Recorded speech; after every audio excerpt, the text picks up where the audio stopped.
Need something to help perk you up for prepping your next D&D session? Or maybe you need to chill out before bed after some amazing RP? Well, Mini Worlds Tavern has you covered with an assortment of coffees and teas to get you through your day. Can't decide? Get on their monthly subscription plan and get a new coffee or tea to your mailbox every month, along with a set of dice, a sticker, and a homebrewed item or spell for your next character build.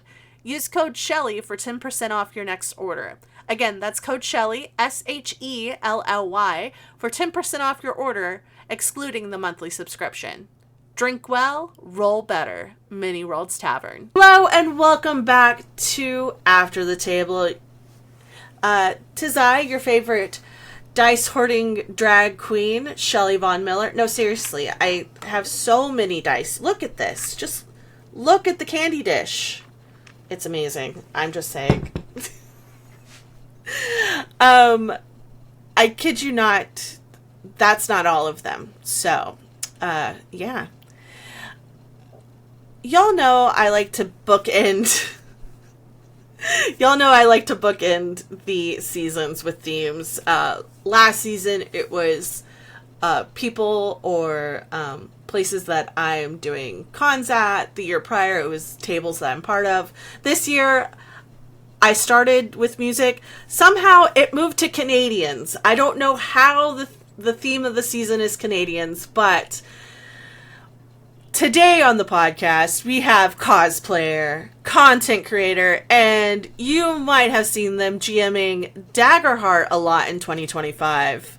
Welcome to the table, Kevin, aka Dice Cream Sandwich. Hello, hello! Hello, Internet, and whoever else is listening to this. How you doing? I don't know if you saw all the moving around I was doing or if it was just centered on you. Good, that's fine. I have a lot of trouble sitting still and standing still, so I was doing a lot of movements. You were talking about dice, I was dice rolling, I was shooting hoops. Anyway, hi, I'm Kevin, aka Dice Cream Sandwich. Nice to meet you all, and to talk to you finally. We've been trying to do this for a hot minute. Yeah, I know. It's like every time it's like, oh, he's busy. He's busy, because you're 2025. I mean, insane.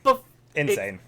Insane. I don't know how we did it. But before we get into that, yes. For those who might not know who you are, I don't know why they wouldn't, let the people know.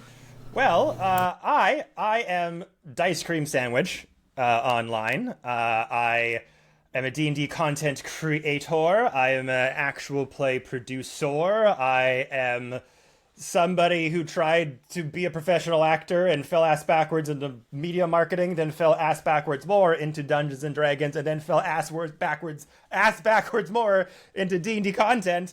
You might have seen some of my videos out there. I do a lot of random shit. I do D&D memes. I'll do D&D product videos. I'll do D&D news. I'll highlight new subclasses or new books that are coming out. I kind of do whatever I feel like, and I don't know how to do this any differently. People have advised me stick to one thing, and everything would be a lot better. But the ADHD says no. We want to do different things all the time. Whatever my brain decides to make in the day is what we do. Yeah, that's me in a nutshell. Was that good? Sorry, that was... No, it's all good. As somebody who also doesn't like sticking to one thing, it's great that people are like, oh yeah, no, I'm not going to do that. The one category niche is it's very on trend for 2016 for like, you have to focus on one thing. And I'm like, yeah, I mean, it works. Like, if you're a content creator or just a fan of content, and there is something about a familiarity of somebody who makes one really great type of video, and that's all they do. It's like a channel. It's like a TV channel that you watch for that particular episode of that show. And I commend the creators that can do one thing and like do it in a variety of different ways. Because it's hard. It's hard to do like one thing and continuously find new ways to do it, new subjects to talk about. Like Mateo, for instance, who's an amazing creator out there who does those listicle videos where he's like, these are 5 ways your barbarian should be stronger. I don't know if that's a video he did, but videos like that. It should be. There you go. Where he's like, these are problematic personalities for D&D classes. And that dude makes a brand new listicle every day, it seems like. Like, every day there's a new one. And for people who can do that kind of video, I commend them. But I, as a creator, very much just kind of wake up in the morning, or when I prep my videos, I'm like, what do I feel like making? And I kind of go with whatever I'm passionate about in that moment, day to day. And the content seems to resonate with the audience I've created, because I've noticed that when I'm not super into a video, or like, I think the audience wants to see this type of video, or if I'm like, I'm not really feeling like making content, I should make some videos, they never do well. So everyone's got their own path, but yeah. Yeah. I'm very much of the, what do I feel like doing? What do I have the spoons to do today? Because maybe I have the spoons to do a breakdown video and write a script. Maybe I have the spoons to do a podcast episode, or, things like that. It's one of those things. I'm very much of, hey, do you have the mental capacity to do this? Good. Do you have the time? Also good. Now, do you actually want to do this? Yeah, and it depends, too, if it's a full-time job or if it's a side hustle. A lot of friends of ours in the space, a lot of them have professional jobs. Like, some work in laboratories, some are accountants, some are, they have this whole other life. Work for the government. Yeah, whatever it is. And this is very much like a hobby, a passion, a side hustle. And avoiding burnout is always a ongoing issue in our community, in our industry, in our space when you're being a creator. And for those that have like a 9-to-5 career, it's a lot easier to kind of pick and choose. Like, I feel like making stuff, I'm going to make stuff. You can kind of dip in and out. But for those that this is a full-time job like myself, it's always a constant struggle of trying to deal with burnout, and how much do you put into it? How much do you come back a bit so you don't burn out yourself? And when I'm taking like 2 weeks off, yeah, I've been on the, all right, whenever I have a lull, I'm going to take a break. Even though I want to work, I'm going to take a break. Like, between the podcast seasons, I was just like, oh, I'll stream a little bit, but I'm going to be sleeping, just zoning out, and then I'll start prep. Yeah. For the podcast, and then I'll get back into streaming and things like that, because it's one of those things. Like, I 2025, similar to you, I hit the ground running, and I was just like, let's go. Yeah. Let's go. Once that ball gets rolling, it's hard to stop. I've hit my burnout limit quite a few times since doing this. I've been making D&D content specifically since just before the pandemic. So we've been doing this for a hot minute now. We're going on 6 years. Crazy. I mean, so how did you get in? So you said you fell ass backwards into D&D and then into content creation. How did that progression go? Like, what was your origin story for D&D? Well, for content creation in D&D, they're kind of separate paths that wound up intersecting. Because for content creation, before even all got into that side of things, I was, studying to become an actor. I was auditioning. I was in a couple commercials here and there, doing local theater. Did that from 16, 17 is when I started getting into it. Then around 21, 22, I've been doing it for a while, and I took a break, and I was like, I think I want to explore new options. I was kind of burning my my wheels there doing that, and spinning my wheels. By the way, anyone who's listening to this, especially you, Shelly, I will say common catchphrases or common sayings and always get them wrong. All the time. I'm like, burning my wheels. It's spinning my wheels. I'm looking at myself like you're a moron. Well, technically, when you spin your wheels, you're burning rubber. I know. See, that's there where you go. My brain has too many thoughts and they just splurge together. I got you. Picking up what you're putting down. Yes. I will scold myself in the camera. For those of you listening to this podcast, I am pointing at the webcam and pointing at myself. I did not just call Shelly an idiot. I'm calling myself an idiot. Oh no, now I feel weird. Anyway, so we are moving past it. Yeah, so I was very much into film acting and a huge movie fan, pop culture fan from an early age. Then once I was like, I should take a break from acting. I think I want to explore different things. I went traveling to Australia, just got more in touch with myself and did solo traveling for a bit. And it wasn't until I was working at this party bar in Vancouver, BC, Canada, where I'm from, that I got the opportunity to run their Instagram for the bar. And it started off just doing like, pictures of the bar and new drinks coming out and stuff. But having a bit of a film background, went to film school and acting school, I was like, let's make some fun cinematic shorts and skits, kind of like pre-TikTok kind of vibes. And made videos and skits of like when parties would come up for the bar or specials, and made jokes and skits with the staff and myself. And it did really well locally. And so that started the path of the bar and the company, I should say, the warehouse group, eventually putting me on as like the head of like digital marketing, like social media manager for like all the bars in Vancouver, and did that for a whole year. And it was my first like official professional media job, and it was insane. Learned a lot. Had no background in marketing whatsoever, but there's a lovely thing called YouTube, where you can just look up how to do marketing. And there's tons of hour-long seminars and speeches and talks from industry professionals. So you really can learn a lot just by finding things on YouTube these days. So, and a lot of, trying things out, strategies, posting strategies, marketing strategies online, trying a lot of things. Some things worked really well, so you double down on those, and the things that didn't work, you kind of pushed them to the side.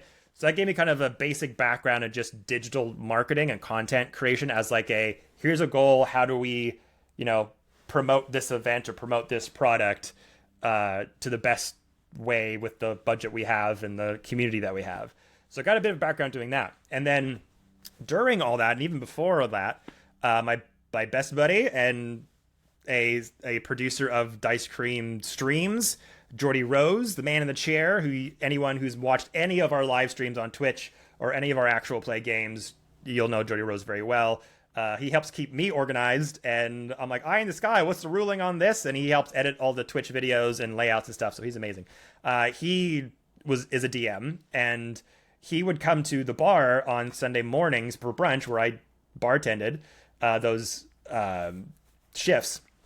And he would come with his D&D party, and they would always be talking about what the session was last week, and they would have breakfast, and then they'd go play the game.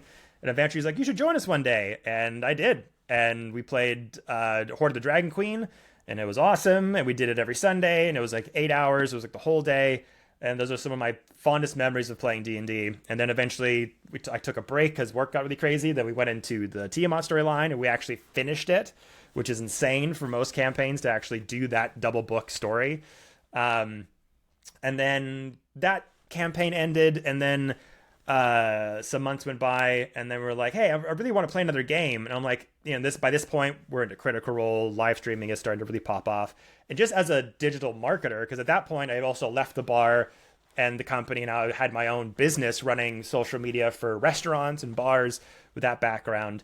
And I was like, we should just do another game, and like, let's stream it. Why not? Like, worst case scenario, I'll learn what live streaming is. I'll maybe learn how to do it, and then I could maybe provide that for other clients and other people that might want that service. So we did a home game in this living room, 2019, Curse of Strahd, with Jordy and a bunch of our friends. And those episodes are on our YouTube. You can still see them, bare bones, like literally the beginning of all this is on our YouTube, which is pretty cool to have that as just something we can always look back to. And again, some of the most fondest memories I've had playing D&D were during those sessions.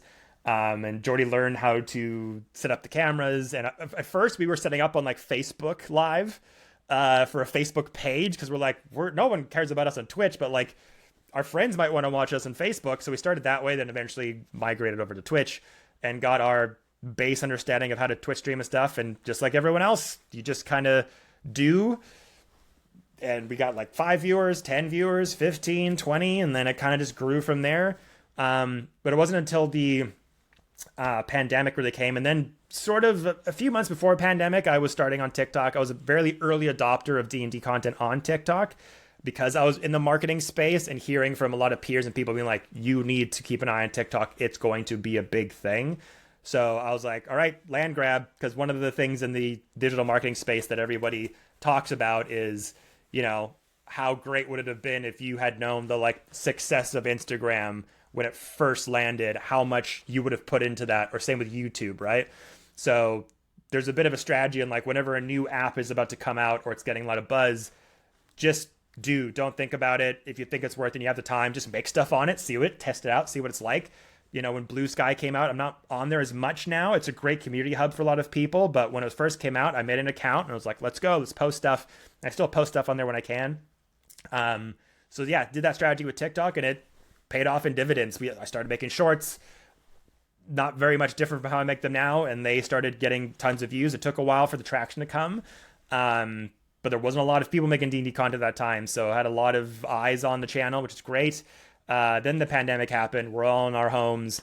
And that's when I met Quincy's Tavern and One Shot Questers and a lot of creator friends that I'm still friends with today. And we did, I believe, I don't know if anyone's listening, if they were on D&D TikTok during the pandemic 2020. I'm pretty sure we engineered the very first like cross live stream game. Because all of these accounts were popping off at the time, and I was like, we're all in our home anyways, why don't we all play a game together? So I set up like a 4-part one-shot series with a bunch of different creators that kind of set the tone and the blueprint for how we do a lot of our actual plays and live shows, of getting a various group of creators together, kind of like an Avengers style game of like, these people have never intersected, they have big audiences, I'm sure they'd love to see them play. And those streams were like 100, 200, 300 live viewers at some point, which was just insane for us. Like, we'd never, ever crossed those numbers before. And then everything just has kind of just been this weird upscale graph of opportunities and videos and views and all of that stuff. So that's the origin in a nutshell. And then everything just kind of took off from there. Heck yeah. Yeah, I remember watching those videos during the pandemic because I wasn't playing D&D until the pandemic, so I'm one of those a weirdos lot of people didn't. Yeah, but I was on TikTok in 2019 because I was doing drag, and so fun drag during I've been doing drag since 2018, so it's like one of the best ways to kind of like just show behind the scenes or show like bar stuff. And similar to you, I have a background in social media marketing and I don't have a degree in it. It's just like it just happened. I've been making content for a while, so I think it's great whenever people come from different backgrounds like that and just take all their knowledge that they've accumulated and be like, here. Outside of using those kind of strategies that you had in your marketing background, what other things have you brought over from like your acting background to the AP and like D&D space?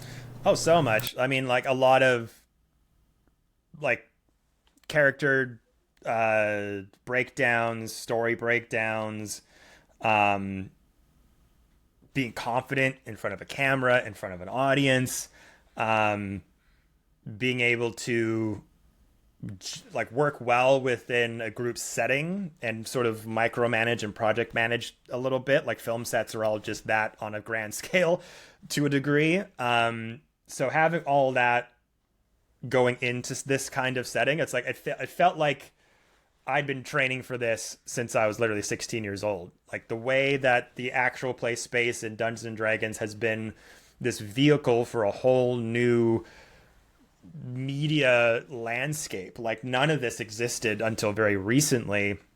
And, you know, you can trace the origins of how all this started and grew and Acquisitions Incorporated from 4th edition into 5th edition to Critical Role to Stranger Things, on and on and on. There are these seminal moments where that kind of entertainment just grew and grew and grew. And, watching Critical Role was one of the first times I was like, oh, I get what this is. Like, on a sort of creation from the ground up kind of level, like behind the scenes level of, oh, these are theater actors, these are voice actors that are using this game to create drama, to create comedy. They may not be getting the opportunities that they're wanting, like film or television roles, so they're making their own moment. They're going to do digital theater and use this game as a vehicle, and take it super seriously. And I was like, oh, that's amazing. That's so great. And that's just spawned that whole type of entertainment for people, because it intersects so many different communities and interests and hobbies, but also it's entertaining and they're amazing actors. And when other people see their work, whether it's Critical Role or any other AP out there, they're like, I want to do that. And it's the same sort of feeling that I got when I first saw, certain films or movies or television or theater plays. I'm like, I want to do that. Like, I want to act. It's this gravitational pull that pulls you in, and it's very accessible, because I up until that point of doing like actual plays and D&D as content, I was trying to like film act and wasn't being able to get anywhere. I was trying to script write, not being able to get anywhere. All these different avenues that I kept trying my hand at and not really just getting ahead. And then finally this intersecting road of like, oh, here's something you can do amazing creative writing with, you can perform with, you can do whatever you want with, whatever story you want to do, you can do it. And all you need are a group of friends who are willing to do it at the level that you'd like. And that's it. And like, a couple cameras and an internet connection, you're good to go. Yeah. Well, okay, so speaking of Critical Role, in 2025, last year, whenever we're filming this, you got to GM for some of their campaign frames for Daggerheart for Darrington Press. Congrats! I saw that and I was just like, yes, people in our space, let's go. But two, how did it happen? What was that all like? There's a few incremental moments that led up to that. Like, obviously, once they announced Daggerheart and what it was, I was instantly locked in. I was like, this looks great. This looks like a fun system. I can't wait to support it. I can't wait to make content about it. And I don't necessarily remember. I think I went to Gamma, and Gamma is I don't remember what the acronym is. It's basically a business convention for the board game and role-playing game industry. It's in Kentucky, right? Yes, they mostly do it in Kentucky. It's like Games Association Manufacturer. Blah, blah, blah. It's amazing, though, for anyone that's, whether you're starting content creation, whether you've been doing it for a long time, whether you have 1 million followers and you just cannot seemingly gain sponsorships. Gamma is one of the quintessential moments in my career that really helped me become full-time. It is like Gen Con without the noise. Everyone there who attends is just wanting to support each other, see how they can work with each other. Whether it's, I've got a new board coming out, you've got a platform, let's talk. Or, a lot of people who run their own board game shops go there to see what new products are coming out and whether they want to take them on, things like that. And I believe the first year that I went, which would have been 2023, maybe 2024, Darrington Press was there. And just the game was just on its first legs of coming out to the public, and they were doing a lot of play testing. And I got to meet a lot of the people in charge of Darrington Press there, and shook a lot of hands and had a couple meetings. And then I think that started the sort of lines of communication, and just kept in touch. And they're like, hey, do you want to play test? And I was like, absolutely, and did that. And then they were sending me product here and there. So we had a little bit of a relationship leading up to that. And then I think at some point when the game was getting ready to launch, I had sent an email just being like, hey, just put it out there. If you want content to promote the book, I've got a great idea for you. And I think at this point we had done a couple sponsored posts for them as well that did well. So I think there's a bit of trust that was built into that. And then, yeah, I just pitched it to them. I was like, here's the concept. It's called Campaign Frames. It's a series of one-shots that show off how the frames work.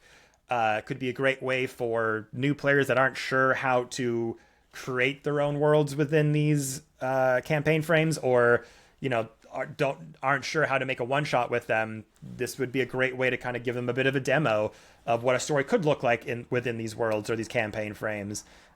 Similarly, with doing a homebrewed game with using the campaign frame as a blueprint to make it.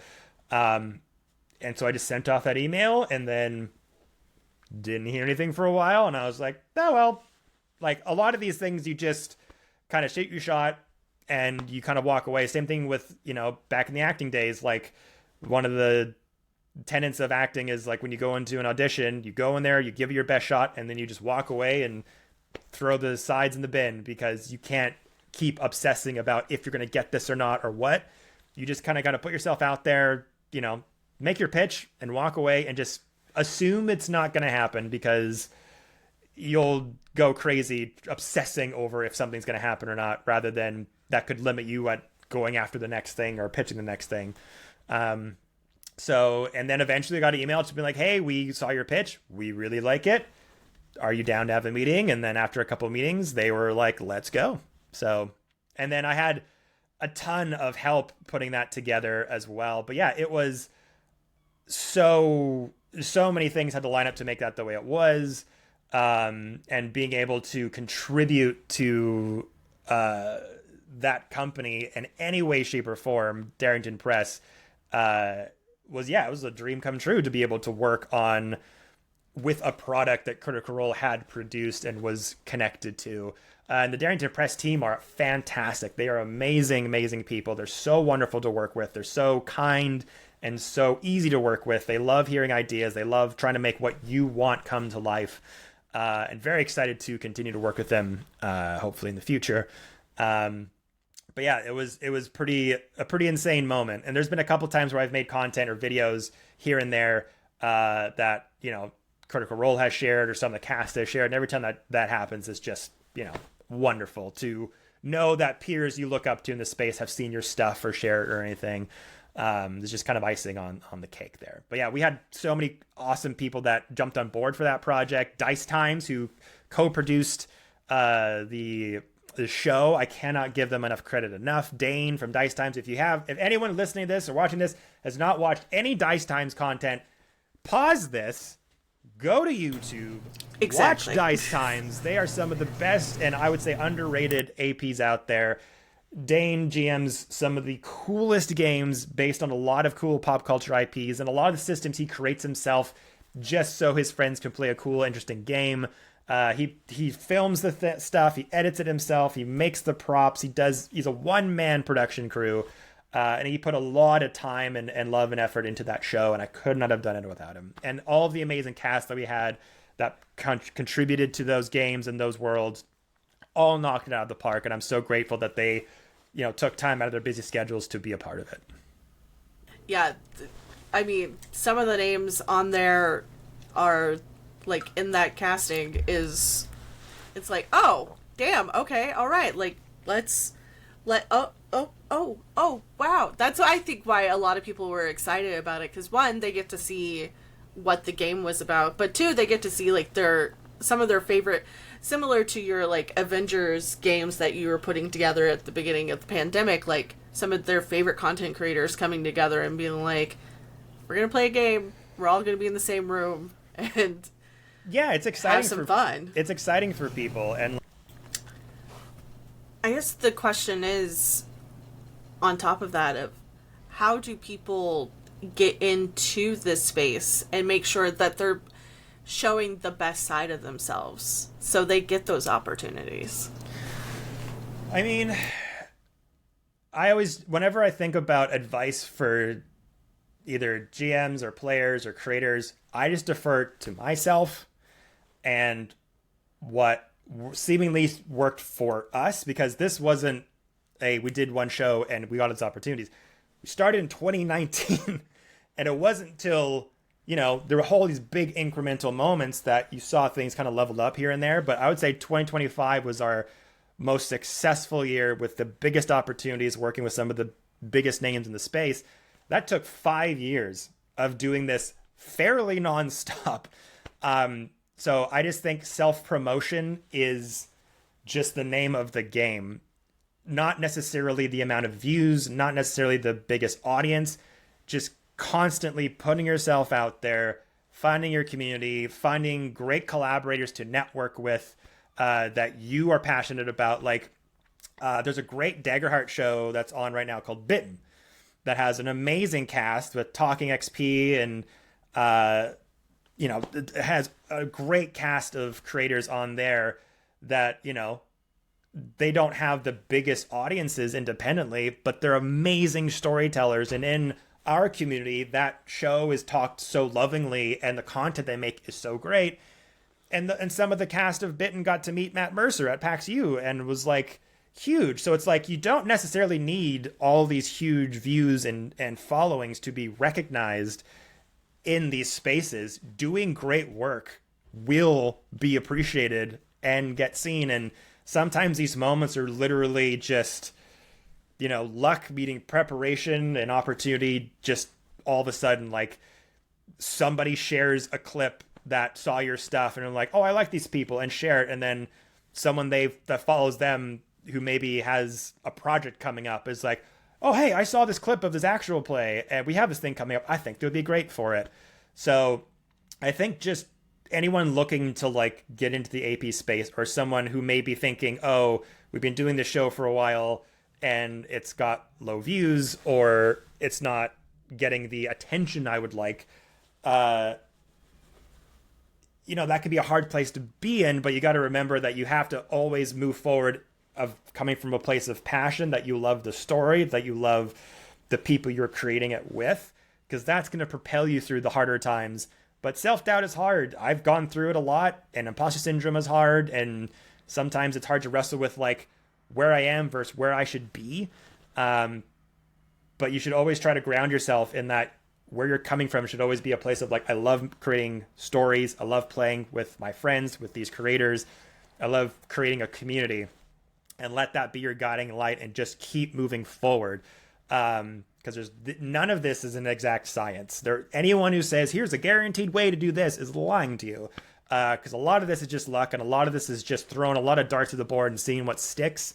But self-promotion, making content, putting videos out, being passionate, letting that passion shine through your videos and other people will follow it, I think is the best way to at least get your stuff out there and seen.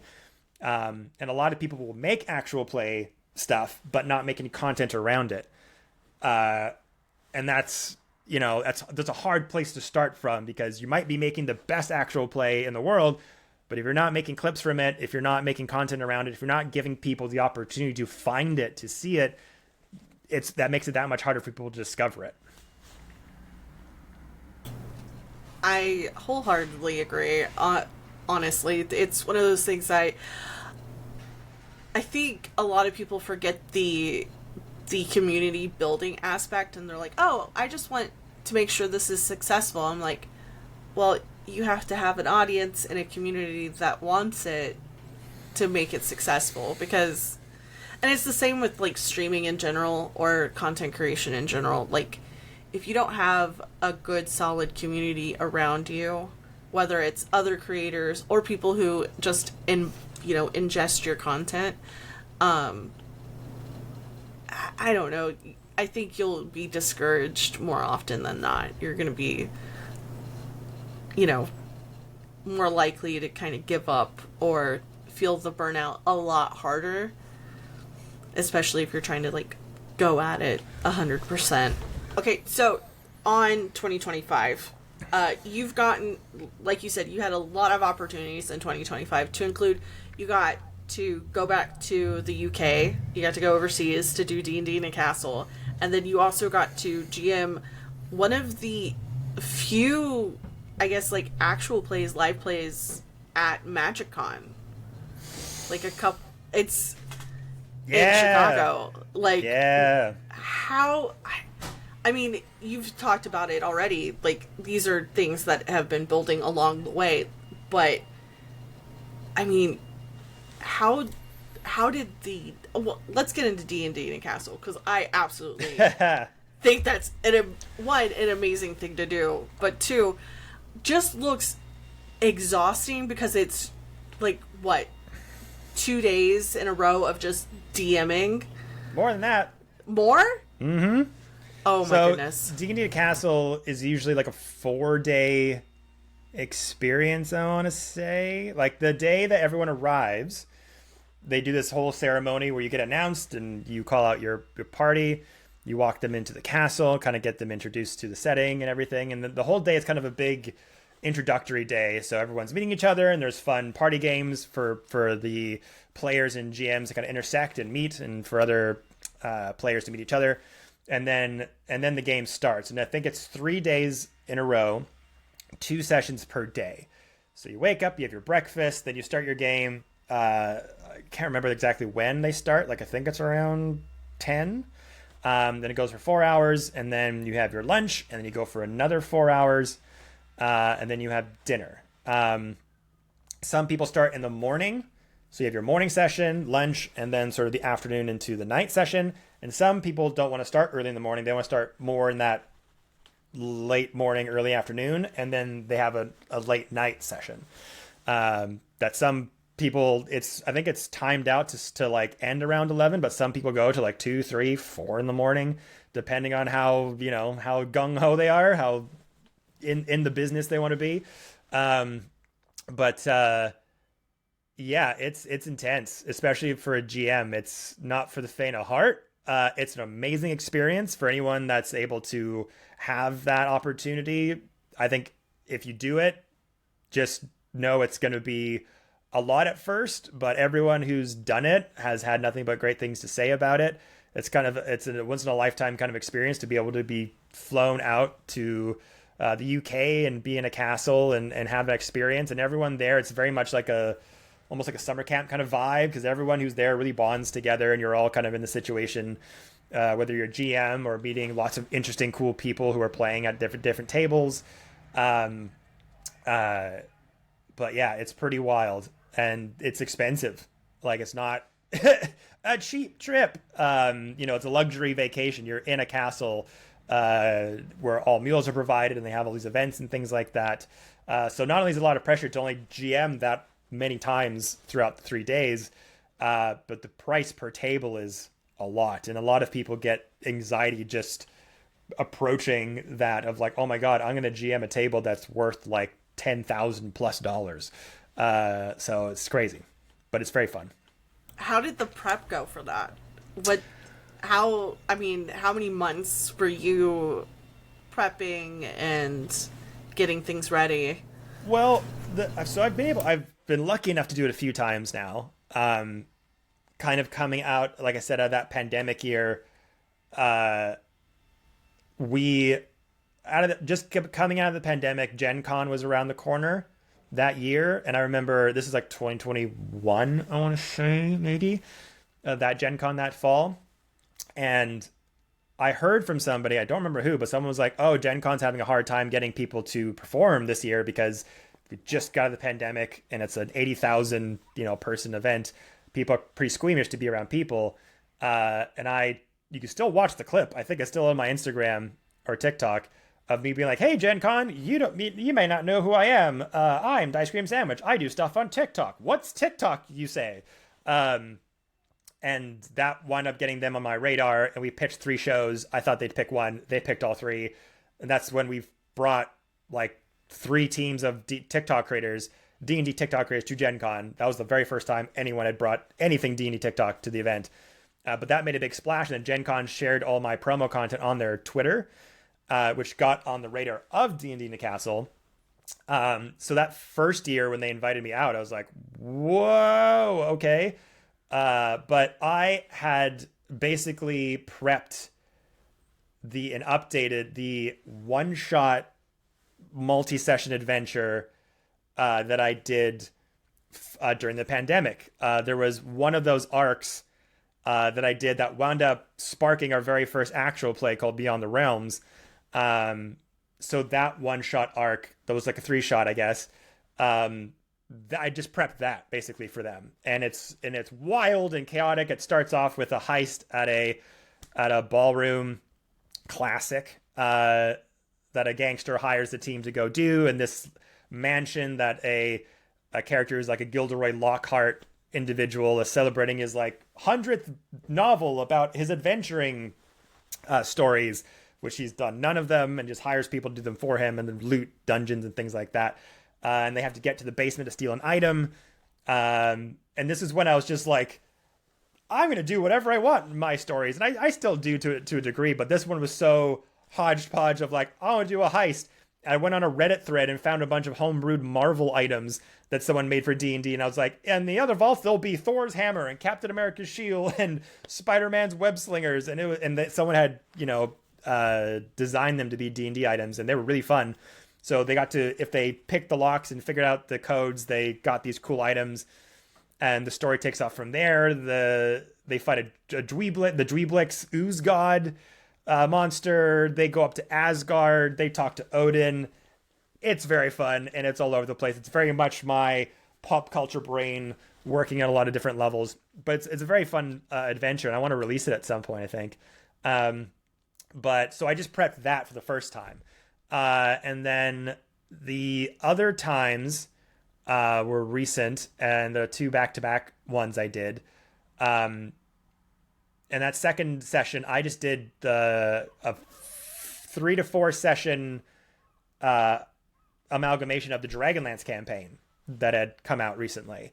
I love that story. I love that campaign. It's so great. So I did a studio actual play of Dragonlance for Questkeep, which is a studio out of Vancouver that I worked with for a year.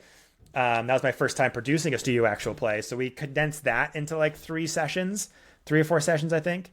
So I just tweaked that a little bit and reran that castle, and they had a blast, and it was super fun. And it was a lot more easier to do because D&D Castle has all of the official Wizards of the Coast products and the Beadle and Grimm's products as well. So doing an adventure out of a pre-written campaign, they had literally everything. They had all of the minis. They had the Beadle and Grimm's expansions, who had all of the maps, all of the fun handouts, all of the items. So it was a breeze to do that. And I didn't have to bring a lot of stuff, which is also hard when you're doing these travel DMs gigs. And I see people who bring like suitcases full of stuff to these things and really go for it. And I applaud them, commend them. That's so great that they do that. I don't want to do that. I don't want to bring 200 pounds of stuff and lug it around forever, because I usually go traveling after I do these things. Yeah. So you're like, I don't want to spend $500 on luggage. I'm okay. Yeah, and so, but it worked out because they have all these amazing things at the castle already. So they got their money's worth. Like, we had insane battle maps. We had like insane dragon minis that had those translucent stands and flying. So they got their money's worth for sure. But there's some GMs who 3D print all of their stuff, paint all of their stuff, bring it in, and it's so cool. Like, some of the things that the other GMs bring to these castle gigs are fantastic. And if I'm ever able to make that work for myself, I now have friends in the UK from doing this for a while that could 3D print stuff for myself. So yeah, it's different for anyone that goes. Some people really want to really impress their players with their own creations. And it's easier when they live, because some GMs that come up live locally as well. So it's easier for them to bring things over.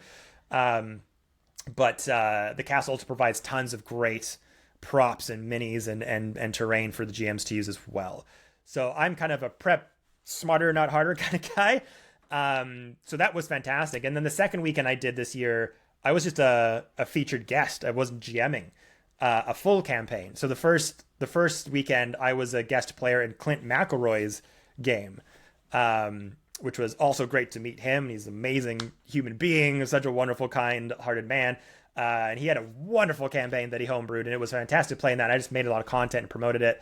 And then the weekend after that, I held one-shots. So I have a really great one-shot that I do for events and things like that I ran, which was awesome. It's called the Workshop Watches, which anyone can find it. It was a part of the MCDM Arcadia magazine series they did. I believe you can still find them. You might even be able to just put it in Google, say Arcadia issue number 1 PDF and find it. It's like at the end of the issue, they do a lot of one-shots. It's my favorite one-shot to run. It's fantastic. I love the main villain antagonist so much that I put him in my Beyond the Realms actual play back in 2020. But yeah, and I'm actually going back again this year in August. I haven't made any promo content for it yet, but it's coming. And we're going to take the Planescape campaign that came out and condense that into 4 sessions, because I'm running I have a home game of Vecna Eve of Ruin that we're doing, which has been really awesome. And kind of tweaked to homebrewed that to make it a lot more fun. But for anyone who's played Eve of Ruin or have read it, the home base that the players get their missions from is in Sigil. And I recently had like a little side mission where I had the characters go into Sigil to do some things. And we played like cyberpunk music and just made it very Mos Eisley kind of vibes. And it was so cool. So I'm really looking forward to diving into that world. Well, on that note, like you mentioning putting music into your games, did you put any like kind of atmospherics into those games as well, on top of like the maps that were there? Oh yeah. I'm a big immersive. I love immersion in my games. It's hard for me to even play in someone else's game if they don't have music. It's just, I don't know if it's an ADHD thing when I'm like watching a TV show and watching a TikTok and listening to music all at the same time. My brain needs a lot of stimulation. But when I play these games, running them or being a part of them, I want to feel like I'm in a movie, in a TV show. That's just my vibe. So yeah, when I run online sessions, whether it's paid, whether it's an actual play or whatever, there's always music, great maps and things like that. But yeah, I run music at my live games as well. And it's changed over the years, but my newest obsession with playing music at the table is Pocket Bard. For anyone who doesn't know what Pocket Bard is, it's tremendous. There are lots of apps like it, but this is the one that you should try out. It's so good. It's fantastic. It's so good. It's free to download. It comes with a few free sample packs, soundscapes, and the app itself has a various environments that are themed, like Shipwreck Cove, or a desert, or a tavern, or whatever. Forest, enchanted forest, so on and so forth. Cave, dungeon crawl, blah blah blah. But the interaction of it, its interface is so unique because it has this cool sliding scale you can use to create low intensity or high intensity. So if you hit the explore button, it just has a really great soundscape. If you're in the forest, it's very ethereal with like violins and birds chirping and stuff like that. And you can set the slider to more intense, so there's more layers to the music. It's more intense, it's more loud, it's more busy. If you're in one of the tavern settings, you can make it sound like a super busy pub with lots of voices and music playing and everything, or make it super low so it's more, low, quiet hours, whatever. Same thing for combat. So when you go to combat music, it can be low intensity, so it's like doot, doot, doot, doot, doot, doot, or go to full intensity, like and when you switch between the two, it does its own melding between the two soundscapes. So it's not just hard cut, it's like a gradual mixing into the next sound wave. So it's fantastic. It comes with sound effects for like spells and battle sounds and like animal sound. It's great, and it plays great on an app. It plays on an iPad. That's been my saving grace for all of my in-person games. When I do online games, I like to use a lot of different things. The one that I've been using the most, oh no, I'm forgetting. Oh no. Hold on. We'll fast forward this in the edit because I need to shout them out because they are amazing. Editor Shelly, edit this out. Royalty free music. Monument Studios. Aha, yes. Monument Studios. So they are royalty-free, copyright-free music makers that have insane catalogs of music for your actual plays, for your D&D games. everything from sci-fi to general fantasy, dark fantasy, horror. For a lot of our online games, that's what I'll use, because Pocket Bar doesn't have a website interface yet. But Monument Studios, my God, amazing collection of music. None of this, by the way, is AI. Pocket Bard, Monument, real musicians making real music, and it's fantastic. So those are usually my go-tos for immersion and music in our games. I haven't used Monument yet, but I figured out how to do Pocket Bard through Discord, and I love Pocket Bard. I, at one point, was jamming out just to the tavern and, like, turning on the person singing and just, like... Yeah. Just working to that, like, just, like, la la la, like, if you're someone who plays D&D through Discord, it's great for that integration. I don't play my games through Discord. We use Zoom most of the time. It's just easier for us. But yeah, if you're someone who plays Discord games, yeah, Pocket Bard can integrate with that really easily. It's really fun for whenever I run paid games, and so it's one of those things, like, just integrate, have fun, do all the things. And I mentioned it before, but you got to GM MagicCon Chicago. Yeah, how did we not... Woo! We went far over there. Yeah, but how... I mean, like, because at MagicCon, you don't see a lot of D&D type of content. You don't see TTRPG content. You see mostly Magic content. How did that approach happen? What was the conversation like? Yeah, honestly, just an email, just another email that came in the inbox. Just another email. It was a random, again, luck, preparation, meeting opportunity. It was the first time Wizards was going to put Dungeons and Dragons and Magic the Gathering at the same convention. And they were looking to do a couple of fun D&D one-shots, and just got an email being like, hey, we've seen your stuff. We think you'd be great for this. What do you think? And obviously said yes. And it was amazing. It was great. Small audience for what we did. The show could have maybe been promoted better. But, it was interesting because, MagicCon is MagicCon. It's primarily for Magic the Gathering players, and not everyone who plays Magic plays D&D, just like how not everyone who plays D&D plays Magic. So, but the Venn diagram is there. There's obviously a lot of people that do both. But I think they had thought that maybe lots more people would be going to the D&D stuff as well as the Magic stuff. But, if you have MagicCon and there's like a big Magic the Gathering panel or event, the majority of people are going to that rather than seeing a D&D show. But we had an awesome opportunity to do it, and it was so much fun. Had a great cast to interact with for that story. It was Mayanna Baron, David Tilstra, Persephone, and an amazing Wizards of the Coast employee who works for Magic the Gathering that I'm forgetting their name. If editor Shelly finds out the name and says it was this person, that would be great. Just slight voiceover of I think they're a designer for Magic the Gathering or make art. Again, I'm so sorry, it's been a minute. But they were fantastic, and I got to write a one shot based in the world of Bloomborough.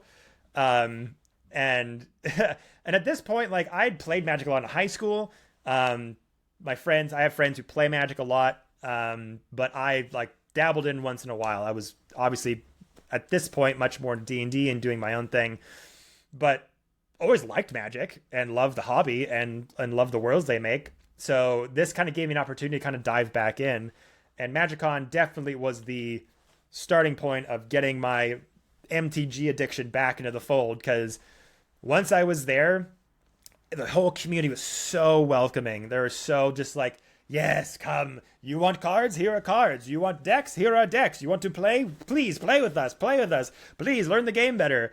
And MagicCon is such a fun experience. Everyone there is just so kind, so welcoming. Made some great new friends in the Magic community that I'm still friends with now. I bought a Bloomborough deck, Squirrel deck, because I did the Bloomborough game. Because when I was researching what worlds would be fun to make a D&D one shot out of, and found Bloomborough, I'm like, oh, this is cute. cuddly creatures. Has a bit of a Humblewood vibe. This would be great for a one-shot. And then I've discovered that there's a podcast that every time they release a new world, they do like a bit of a story-based intro into these worlds. And there was one for Bloomborough that I found, and it was fantastic. It was so great that explored the lore, the characters, like just, I don't know if anyone's ever out there has read or heard the Bloomborough podcast for Magic. Go find it. I found a video on YouTube that some dude just narrated it, the whole thing start to finish. It's a campaign in of itself. It's brilliant. And I think at some point I would love to make that a campaign at some point. But yeah, it was a great experience. I was so just honored that they asked me to do that. I hope they do it again. I hope that, I do too. That would be so fun. Especially with like Strixhaven coming back. Yeah. And like easily could incorporate some of the Strixhaven things that were incorporated into D&D. So it's like, it's an easy thing to do. I think that it was their first time doing it, and I think there's some things that if they did it again, they would definitely tweak and change and maybe roll out the D&D side of it a bit better. They had a whole basement floor that was dedicated to actual plays, one shots, Adventures League style games, and all the Magic stuff was kind of on the main floor. So yeah, I had a blast, and if I ever have an opportunity to do it again, I would love to. There's such a cool opportunity to intersect Magic and D&D worlds like that. But yeah, it was great, and if I never get to do it again, fine with me. I would obviously love to do it again. I got to do it. You're like, I got to do it. That's it. There's a lot of opportunities that you're just gonna kind of check off the list of like, sick. I'm so honored that I got to be one of the GMs to ever do that, because that's not an opportunity that comes by very often. But now I'm lost in the sauce with Magic. I play Magic all the time now. It's such a great networking thing. Yeah. Like, you just get to hang out and just talk to people, because during cons, everybody's so busy doing their own thing. And it's like, oh, you get to see some people at panels or in between, and you're like, whatever. But it's like LobbyCon. The commander tables, they're set up, they're ready to go. It's like, oh yeah, we're gonna do this for a couple of hours and just hang out and chit chat and rotate out and everything like that. My friend Jordy Rose said a very interesting quote, a very interesting insight about that, where he said Magic the Gathering is pretty much the golf of our community. Like, it is the thing that people gather to like relax, but when you're playing Magic with people, you're networking, you're like, oh hey, we should do this show together. Oh hey, we should make content together. And it's a very low stakes way of like playing in a hobby, but also getting to meet people and talking to people without being, so intense. Yeah. Speaking of squirrel decks, I also have a squirrel deck. Hey. Now my squirrel deck, I took the Squirreled Away deck and I said, I'm going to take this and this, and I'm going to go, all this go away, because I have Camellia, the Seed Miser, as my commander, because she makes mean squirrels. Mean squirrels? Mean squirrels. Menace. I don't know that one.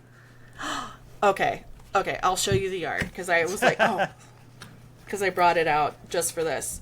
So it's the fun one, but there you go. Oh, cool. Menace. Other squirrels you control have Menace. Whenever you sacrifice one or more foods, you create a 1/1 green squirrel creature token, and then you can forage and put counters on your squirrels. Wow, that's crazy. I like Hazel, but I like Camellia better. It's one of those things. That's pretty cool. Yeah, I'm still editing it and finding cool squirrel cards to put in it and everything like that. I now have like 7, I think, commander decks now, from people giving me commander decks, and also having bought like 3 or so at that con and slowly editing them to be better.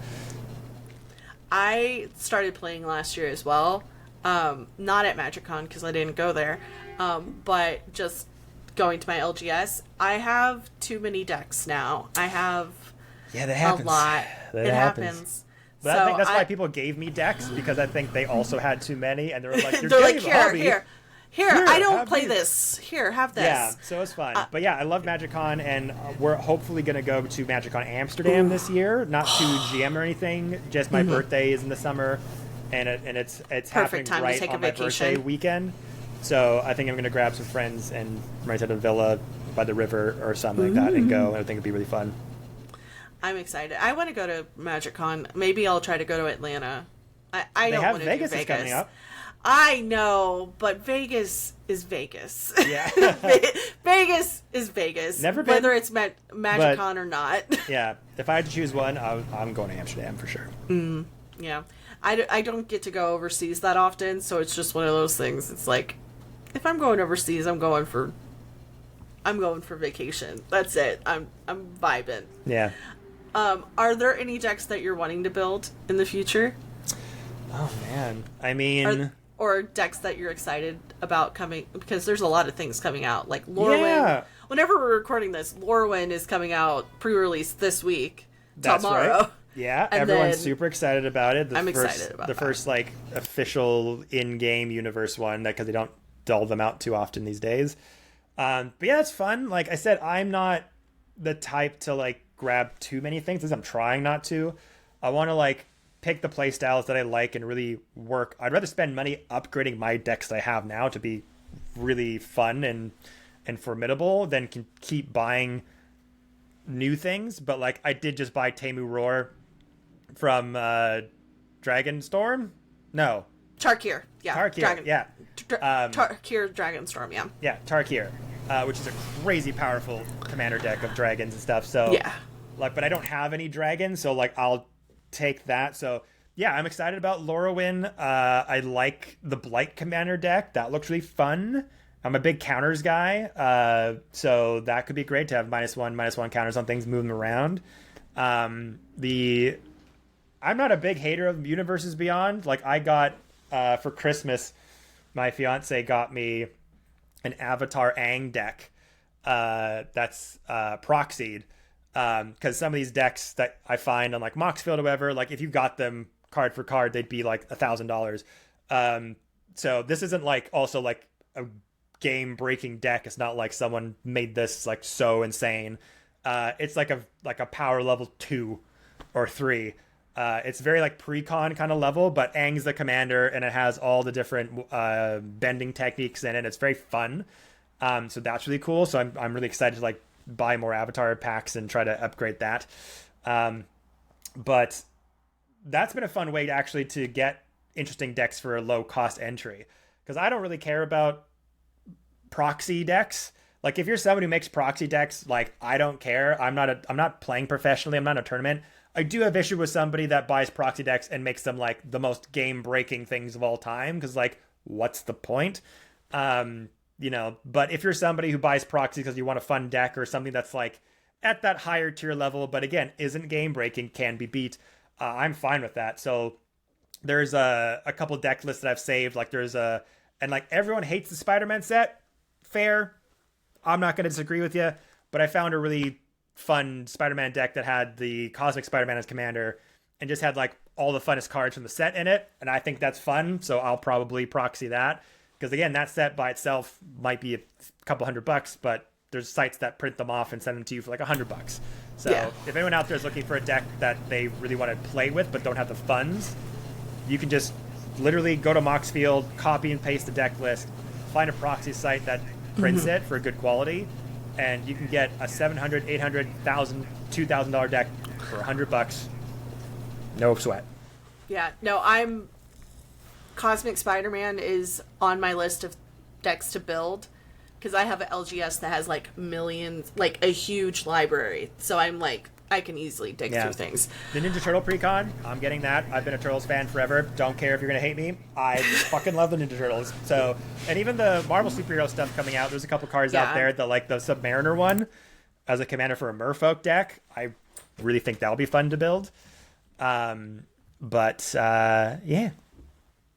my fiance, by the way. Hi, fiance. So, I mean, with all this being said, what are you hoping to do with your content in the future? I know. Big question. I guess this is your get your gotcha. Oh God, this is a question I ask question. myself every day in the morning and try to not freak out. No, I don't know. Like I have somewhat of a plan, I guess. Like a lot of this is year to year, just being like, what do we want to do this year? And then like thinking we'll hit halfway and then winds up reaching past the moon into the stars with some of the stuff we get to do. So I don't know, man. Like I have goals keep changing. The goalpost keeps moving. Of like one day I'd like to be paid to travel overseas to GM. Okay, and I'd like to maybe do a live show at this con. That happened. This con. That happened. This con. That. Okay. I'd love to work with Critical Role in some capacity. All right. Well, like you kind of start running out of stuff eventually, which is a great problem to have. So like I'm looking forward to trying to explore the product space. I'd love to be able to make my own things because a big part of my content and a lot of our income comes from sponsored content that we work with great small businesses, big and small. We work with small businesses that are a company that make one thing that we help promote and get the word out there, and sometimes work with Words of the Coast and big corporations as well. And a lot of those videos have done very well, and have a bit of a formula for that. So would love to be able to create my own book, my own dice product, whatever it is, and have that be something that we can put out into the world. I think is another big step for any creator to have your own merchandise or product that you sell. Would love to, again, get books out there in some capacity. I've got a couple cool ideas that I've been workshopping a bit that other people have said, like, this is a really good idea. So looking forward to try to get that going. But other than that, like, I don't know. Like, the goal is just to keep doing this for as long as we can to create an infrastructure that's stable, that doesn't burn you out too much. That continues to come from a place of passion and community and, making content about this awesome hobby and community that has brought me so much in my life that I love to death. And I think if we're always coming from a place of whether we had one follower or 1 million followers, we'd still be making this stuff either way. And I think as long as that's kind of the intention moving forward, like opportunities and things will always come about.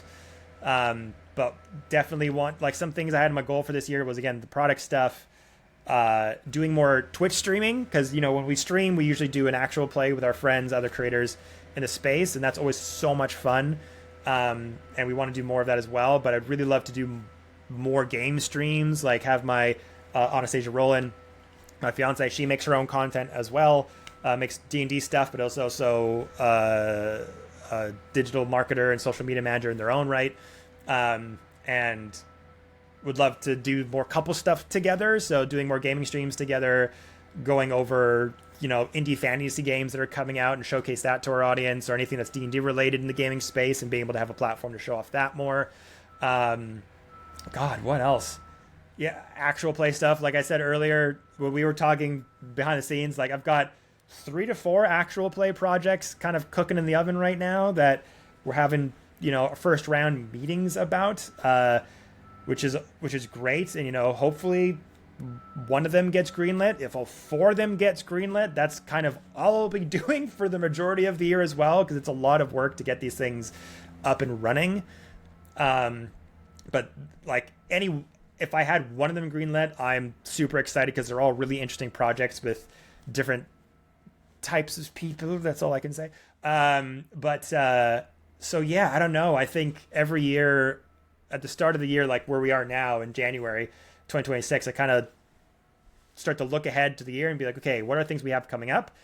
What are some things that we got to make sure we continue to do? And what are some new things that we can try to throw into the mix and tick off another goal that we've never done before.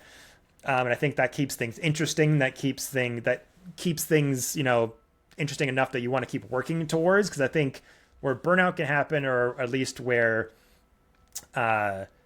disinterest can happen, is when you keep doing the same thing over and over again, and then it doesn't give you that same satisfactory scratch that you once had. So I think part of longevity in content creation, at least for me, is continuously trying to keep things interesting and trying to introduce some new stuff to the table every year. So you're not just only doing the same thing over and over again, because then you can get burnt out from that or just get not as passionate, and then that shows up in your work. And when the audience thinks you've checked out, then that's when you've lost them. So yeah, possibly new APs, possibly more Twitch streaming, gaming, and really trying to focus on community as well. I think that's something that I always struggle a little bit with my content. Like we get some videos that get insanely high views, which is fantastic, whether it's meme content or showing someone a really cool D&D product, book, or news that pops off and goes viral. Fantastic. But I really do envy, and not envy, I don't think that's the right word, but I love creators who are able to create these amazing communities based on helping them run the game, or opinions that they have about the community and the hobby, so on and so forth. Like Zach the Bull, Dan the Rose, Quincy's Tavern. They're amazing at creating these wonderful communities of fans that they really interact with and do more with. And just based on how we've kind of built our audience and the content schedule that I've kind of, again, fell ass backwards into, I feel a lot of my content is showing people cool things and getting a good laugh. When we're able to do like, oh, look at this cool subclass that just came out, or here's a cool D&D product coming out, I feel like that's contributing to the community a little bit and helping them find a cool product that might help their game, or a cool subclass, or a new book that wasn't on their radar, or a new Kickstarter that wasn't on the radar that they're super excited about. But yeah, I think I really want to find a way to dive more into community, either through, like we say, through live streams, long form YouTube. Actually, that's another thing that we had on the list of content to try to look forward to. Because I wasn't even on YouTube that much until recently, where I really started to focus on it, put my shorts up there, and now we've crossed the 20K subscriber mark. So I would love to do more long form videos. My audience has been asking me forever to make videos like how to create a homebrew D&D campaign, things like that, to really help them with their own games and such. So yeah, sorry, I chatted too much again. Yeah, that's it. You're all good. All good. Well, this is the part of the podcast where I say plug your shit. Tell the people where they can find you. Well, you can find me at Dice Cream Sandwich on mostly all platforms. As far as things to announce, we're kind of in that period of the year where we're starting to have our meetings to figure out what we are going to be doing in the new year. But if you love D&D content, if you love meme content that makes you laugh, if you love finding and discovering new cool TTRPG Kickstarters or new products that are coming out, D&D news, TTRPG news, all of that is kind of what our channel covers. So if you're into all that, come hang out. We'd love to have you. And as far as upcoming things, for anyone who's been following our latest actual play, War of the Realms, that we've been doing with like Tank Tolman, Mossy Socks, Chelsea Bites, Valiant Fox, and Anastasia Rowland, we are coming back. That is probably the first official announcement I can say, because we were hitting the ground running for a long time, and it was a great story, and we had a great community. Then the summer came, campaign frames happened, and everyone got really busy. So it's very hard to get back on that horse. But plans are in motion. I'm running the final arc, and that'll hopefully come back to streaming that on Sundays at noon. But if you're following me, look out for that update. And if you're not following me, follow me and join our community. It's pretty cool, man. Hell yeah. Well, you can find all their links down below in the show notes and the doobly-doo and the whatever you want to call it. Speaking of finding people on the internet, you can find me everywhere on the internet at Shelly Von Miller, because branding is important and I don't want everyone to know my actual name. There you go. You can also find me on Patreon. Yeah, that's right. Where you can support the podcast, support all the content I'm making. To include free members get a monthly newsletter with a homebrew item or spell or subclass. Subclass is so hard to do. It's so hard. But that also includes our Patreon exclusive segment that we're about to go film called Table Sets.